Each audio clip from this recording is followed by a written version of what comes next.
So, as Aditi hinted, we will have Pradyot now talking about the array API standards.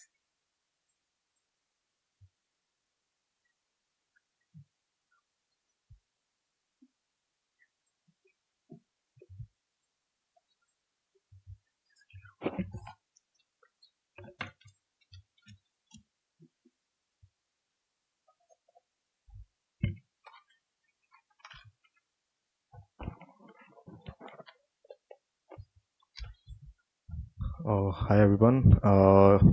In this really small talk, I'll be talking really briefly about array API standards and how it fits into the array scientific Python ecosystem and why is it useful and how it deals with when we are working with multiple arrays.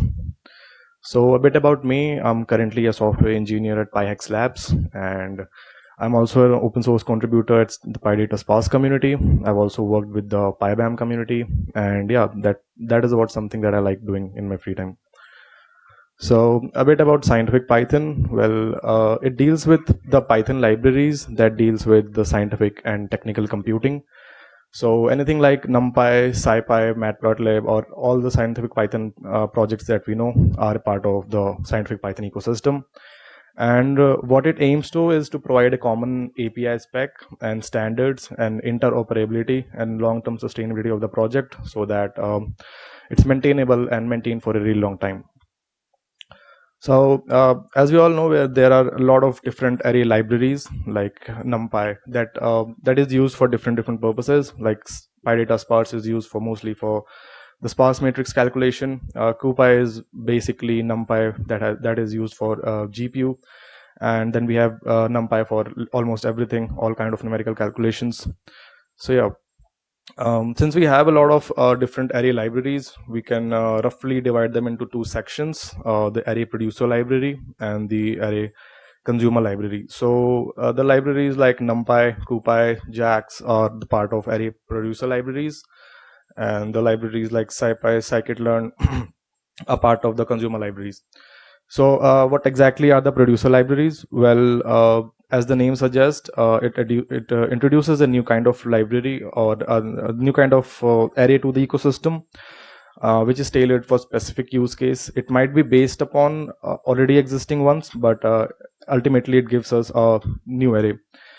Yeah, so NumPy, SciPy are all part of the producer library ecosystem. And then we have a consumer library, which just operates on the array-like objects and not necessarily introducing a new array, but work on the already existing ones. And they can basically consume the producer library arrays.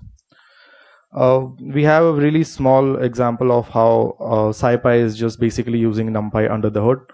So A is basically a NumPy array, and we pass it and find the eigenvalues in eigenvector using the SciPy function. And if we try to find the type of the eigenvector, it is basically a NumPy array. So what exactly is the problem here? Well, you can figure it out. It's basically the limitations of the producer libraries are also the limitations of the consumer library.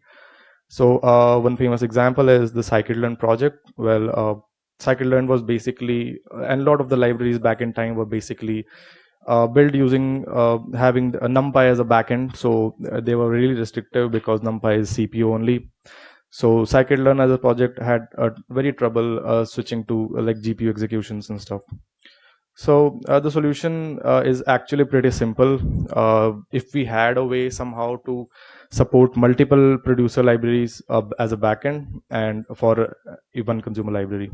So here the array API standards comes into picture. Array API standards basically are a set of agreed upon functions and behaviors for an array, and it provides consistent APIs and array operations across different Python libraries. So if your code is like array API standard compliant, then basically you can get a backend agnostic code, and you don't have to think about the backend implementation, and you can just write using the core logic of stuff. So what does array API standard mean in terms of the producer library? Well, you get a bunch of defined mathematical functions that are consistent across arrays, like multiple arrays, and yeah, like log, expression, maximum, minimum, which is required by all the matrices and stuff for the calculation. You get everything as a part of the standard. In terms of consumer library, you basically get a backend agnostic ecosystem where you don't have to think about the backend of the execution part, and the array API standard takes care of that. It's also easily maintained, and it provides a simplified user experience. Yeah, so it's a small example of how SciPy and CuPy can work together. Well, X is basically a CuPy array, and Y, we try to find the fast Fourier transform of X using a SciPy function. And yeah, if you try to print the value of Y, it's a CuPy array. So what it basically does is dynamically switch to the CuPy function of the fast Fourier transform, and that is how it does the calculation. Yeah, so this was a very brief talk on the array API standards. If you have any questions.